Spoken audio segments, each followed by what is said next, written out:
Hey guys, it's Legendaray here, and today I'm eating a snack because I'm hungry.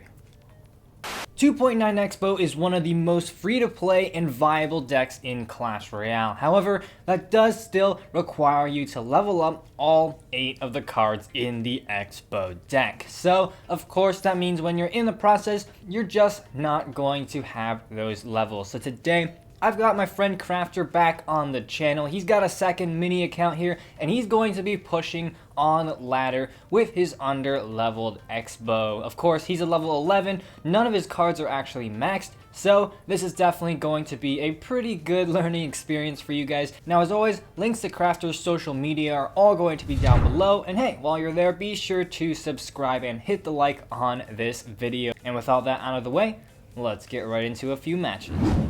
Alrighty, so this first match here is going to be against Vadim from, it looks like a Russian clan, but I'm not quite sure. And yeah, Crafter's just going to start the match with actually a Tesla to take out the miner. Crafter's at the top of the map, so you're just going to have to do a mental flip here. But yeah, the reason why he actually went with the Tesla, I asked him about this, and he said that if you're actually playing an under-leveled XBOW, your spells are actually way more important. So he'd actually rather Tesla onto a miner than like even waste a log on it. Anyways, here, he goes in with an offensive XBOW. Of course, he wants that Tesla to get as much value as possible. And you can see here, the XBOW still locks onto the tower, and that Tesla just got a ton of value, taking out 9 elixir worth of a balloon and a mini P.E.K.K.A. So yeah, pretty good start here. And yeah, the opponent here, he's gonna get a witch in the back here. Of course, you know, max level witch obviously going to be very, very annoying. And the opponent's just gonna build up a really weird push with the witch, the Inferno Dragon, and a miner. As you can see here, Crafter cycles back to a second fireball. Archers take out that miner right there. And yeah, the opponent even has arrows, which like completely screw over the archers. But as you can see here, he actually just stops all the chip damage from the miner, and then he cycles back to another fireball, and he spells this stuff out. This is why he says that the spells are pretty much the most important thing in 2.9 when you're under leveled, because spells can get pretty much infinite value and just hit everything in its path. So here, Crafter goes in with a defensive XBOW, and you'll notice this a lot. Crafter plays a lot more defensively when he is under leveled. So here, the opponent goes in with a witch in the back, obviously building up a big push.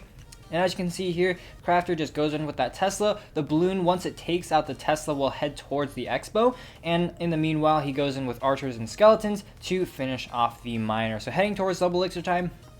The opponent has a pretty good damage lead, but you know, nothing to worry about. Crafter here is just gonna go ahead and go in, I believe, with an offensive XBOW right here. And the opponent here just spams a mini P.E.K.K.A. and a barbell at the bridge. But as you can see here, he's still able to defend here, and the XBOW does lock onto the tower, taking back the damage lead. So here, the opponent obviously trying to get some chip damage with the miner, and you can see once again, Crafter goes in with a defensive Tesla, obviously preparing to defend this big push. So as you can see here, 20 seconds left in the match. Crafter just goes in with a fireball right there, finish off that Inferno Dragon, and yeah, the witch is just gonna survive with a little bit more HP, so Crafter is just gonna log that out. And yeah, as you can see, by the time the opponent places a balloon, Crafter is back to another Tesla. But here you can see the balloon gets really close to the tower right here. Fireball at the very last second manages to take down that balloon. If that balloon had reached the tower, that would have been game over. But as you can see, he's still holding on here, and yeah, places in another defensive XBOW, because defensive XBOWs can get you so much value. Crafter's only level 11, so his towers don't deal as much damage. And as you can see here, by just placing down the defensive XBOW, the defensive XBOW is still super duper healthy. Crafter's back to a second XBOW. He does predict the miner, giving him even more value right there. And now Crafter's just gonna reload with another XBOW opposite lane. He doesn't want the opponent to build up a big push, and as you can see here, the opponent has the balloon opposite lane, leaving that witch pretty much unsupported. He sends in an Inferno Dragon, but that Inferno Dragon can be really easily countered by just 1 elixir skeletons and then an Ice Spirit. And yeah, with a minute left in the game now, Crafter turns on the heat. XBOW Tesla at the bridge. XBOW locks onto the tower right here. And yeah, log finishes off that witch right there. And yeah, as you can see, he protects the XBOW and takes down the tower. So that was a lot went on that match. Defending with an underleveled Expo is really, really difficult, and as you can see here, he just really had to focus on playing defense and saving those spells to build up an elixir advantage, and then turn that into tower damage. Alrighty, next up we're against Smick Iola, and once again, Crafter is on top. So yeah, just do a mental flip again, and here he's actually against a giant miner deck, an over-leveled giant miner deck here. So yeah, let's see exactly how he takes this man down. So let's see here. Crafter starts off, you know, pretty regular, just cycling some of his stuff in the back. And here the opponent plays a giant, so Crafter is going to Expo. And note this Expo placement, it's placed towards the center of the map. And you can see as this push plays out, you can actually, with this Expo placement, drag the giant to the opposite lane using a Tesla. Here, unfortunately, the opponent does send in a mini P.E.K.K.A. and takes out that Expo. But as you can see now, Crafter can just play down a defensive Tesla, and that Tesla will DPS down that giant, logs out onto the Dark Goblin right there, and then archers will finish off that miner. So as you can see here, really effective defense. The Expo opposite lane actually forced out a mini P.E.K.K.A. so the opponent couldn't use that mini P.E.K.K.A. to support his own push. So now Crafter back to another Expo, and you'll note that against like giant matchups, he is not afraid to Expo even though he knows the giant is in hand. This is because obviously Crafter has the faster deck, and now the giant's going to be out of his opponent's hand. He can cycle back to a second Expo, and yeah, the giant won't be there to block it. So here he fireball and logs out that wizard right there, and as you can see here, he's back to the Expo already, or he's one card away, and yeah, he goes in with archers right here, and he tanks damage from that giant. As you can see here, he actually pretty much evens out damage on both towers very effectively. He knew that, you know, the giant wouldn't bring his tower down too much, so he just saved a little bit of elixir there. So here the opponent goes in with a Dark Goblin, and Crafter, well, he's just going to do a really smart play here. He goes in with an Ice Golem opposite lane so that he can support his own Expo while defending that Dark Goblin. So really smart play, and the opponent actually plays the giant down a little too late, forcing out a Zap spell to reset. And now the opponent goes in with a Tesla, or now Crafter goes in with a Tesla right there, very effectively defending that miner push opposite lane.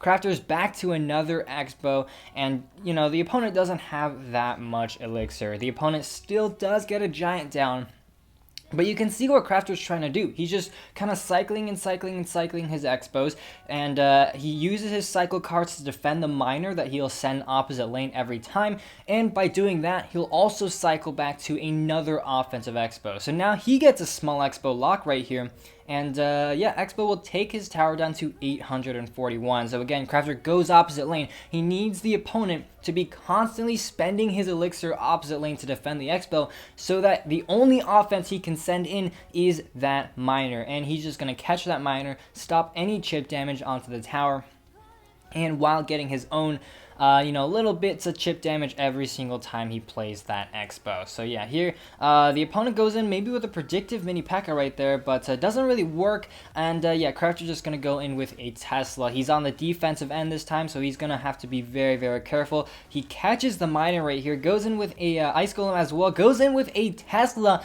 just to stop the bleeding. He really does not want that miner to get any chip damage onto the tower, even to the point where he goes in with a defensive defensive Tesla specifically to take out his push. So anyways, here he goes in with a log to try and retarget the giant. Doesn't work, unfortunately, but yeah, here as you can see, very smart Ice Spear takes out all the bats, and then he cycles back to another Tesla to finish his giant off. And here his mini P.E.K.K.A. actually gets a swing, takes his other tower down to 1261, so things aren't looking too good right here. As you can see, Miner's gonna take his tower down to 794, and going into the last minute of the match, you know, the opponent's caught back up in damage. So the Crafter again just going to reset with another offensive Expo, and again he's going to try and catch that miner. Unfortunately, it doesn't work, so here the opponent's going to try and spell cycle, but Crafter also has the opponent's tower down to spell cycle range, and you know, nothing can spell cycle faster than 2.9 XBOW. As you can see here, he does win the cycle game with 30 seconds left, beating the giant miner deck with a maxed out wizard. Actually, his whole deck was completely maxed. So yeah, definitely a really difficult matchup, and big props to Crafter for that one. Alright, so the third match today, Crafter is again on the top. Oh man, this is getting a little bit annoying, but it is what it is. But he's against a Golem Lightning deck. I mean, what the heck? Golem Lightning, especially, I mean, this Golem Lightning is a completely maxed out Golem Lightning, and he still manages to pull out the win. So anyways, here Crafter starts off with the Tesla. Unfortunately, he didn't have Expo in hand, otherwise he would have played down the Expo. But yeah, anyways, here the opponent pumps up, so Crafter is going to Expo here. Now the opponent has Lightning, so he's just going to go ahead and play it on the Expo and the Ice Golem. But as you can see, the Expo is going to get a lot of damage, and then Crafter can just straight up Fireball out the Elixir Pump, and the opponent uses a Firecracker to finish off the Expo, which Crafter can very easily just get a King's Tower activation right there with those skeletons, no problem at all. And a very, very good start. Crafter's already taken the opponent's tower down to about 2100 HP, and here the opponent goes in with a Golem in the back, and now Crafter does not have an Expo, so he's just going to have to defend this push very as well as he can. So here you can see he starts out with archers in the back, so he can cycle back to his second pair of archers. He goes in with a Tesla, again to cycle back to a second Tesla as fast as possible, and here, as you can see here, he goes in with a Fireball right there, and then he's just going to do a very smart kite right there with the Ice Golem. Cycles back to a second set of archers, like I said. Use skeletons to kite that Night Witch opposite lane, and then a very smart log right there will finish all of this stuff off. Ice Spirit will finish off the bats, and as you can see here, that push that looked so threatening, it's just all of a sudden gone, as you can, just with some really, really smart kiting using his cycle units. And because he used all those cycle units to defend, Crafter's back to another Expo as well. So here he tries to kite that, Firecracker opposite lane. Doesn't work too well, but he still manages to get himself an offensive Expo. And here the opponent actually plays a Mega Minion at the same time, so the opponent could not get his Golem down in time. And yeah, as you can see here, the opponent's just going to let that tower go and focus on this defense. So look at this. He goes in with that Fireball, right? And then he goes in, I believe, with an Ice Golem or something to kite, and then a log just to chip away at the Firecracker. And all this time he's cycling all of his cards. He cycled back to his second Fireball, and look at that. That entire push is pretty much gone. Just look at how effectively he can use his cycle cards. That is pretty much what separates him from, most average Expo players. You can see that every single one of his cycle cards was played with a purpose. And now with 10 seconds left, that Golem's not getting anywhere near the tower. A high Tesla placement, so the opponent can't get any lightning value. And then he just cycles back to his second Tesla. Not even a chance of that Golem getting anywhere near the tower. And that is a GG well played, taking down a maxed out Golem Lightning. Alrighty, last but not least, we are against Ro, and this man is using Hog Rocket. Now, what makes this matchup really difficult, especially when you're underleveled, is that an overleveled Rocket will one-shot an underleveled Expo. As you know, normally when you rocket onto an Expo, the Expo will still have a little bit of health left and will get a ton of chip damage onto the tower. But when you just don't have the levels, the Rocket will just straight up take out the Expo. The Expo won't have any health left, so let's see how Crafter manages this one. So yeah, starting out the match pretty standard. He's just saving those Teslas for the Hog, and that's very important in this deck. He doesn't really use a Tesla on offense very often, but instead he's more saving that Tesla for his Hog Rider. So here, Crafter goes in with that offensive Expo. The opponent rockets it out, and as you can see, pretty much just one-shots the Expo. However, the Expo will still get a little bit of damage just because that rocket travels so slowly, and that's going to be very, very useful in this match. So yeah, as you can see, Crafter is just going to stop any chip damage possible using the Ice Spear to soak up his. And then Crafter's just going to try and outcycle the opponent's Rocket. That's the whole premise of this game right here. He's just going to constantly try and outcycle the opponent's Rocket. However, the opponent is using a cycle deck, so it's not as easy. As you can see, the opponent's right back to another Rocket. But again, you can see the Expo is still going to get like 100 or so damage onto the tower, and that's going to be very, very useful as we head later into this match. So yeah. Halfway through the match already, again, Crafter is just going to use his cycle cards to cycle back to another Expo, trying to outcycle the opponent's Rocket. So, yeah, as you can see, he goes Skeletons right there. He goes ahead, splits his archers in the back, and then as we head into double elixir time, again, he's just going to go with that Ice Spirit, stop any chip damage, and then go in with that Expo. As you can see, Rocket's nowhere in cycle right here, so the opponent has to go in with a Hog. He does cycle back to the Rocket, but as you can see now, Crafter is just 2 cards away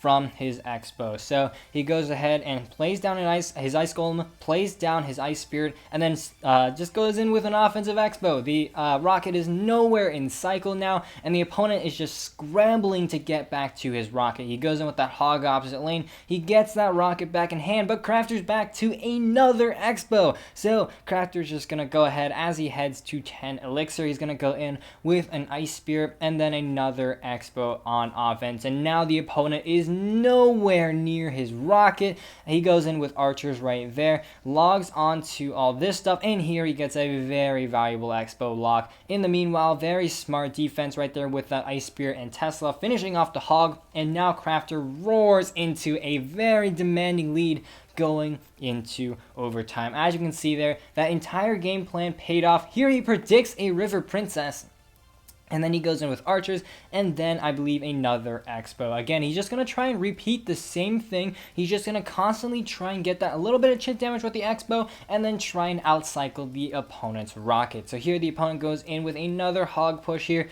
and again, he's going to go in with skeletons right there, and then I believe he's just going to let that go. Cycles a log just to get a little bit of chip damage, predicts another River Princess, and then goes in with archers to finish that off. Another Expo on offense, but unfortunately, the opponent is back to Rocket. However, he still has a very healthy, like 1,000 damage lead, so there really isn't much to worry about. Again, log chips onto the tower. Obviously, when it comes down to it, he will win with the tiebreaker. Predicts another River Princess right there.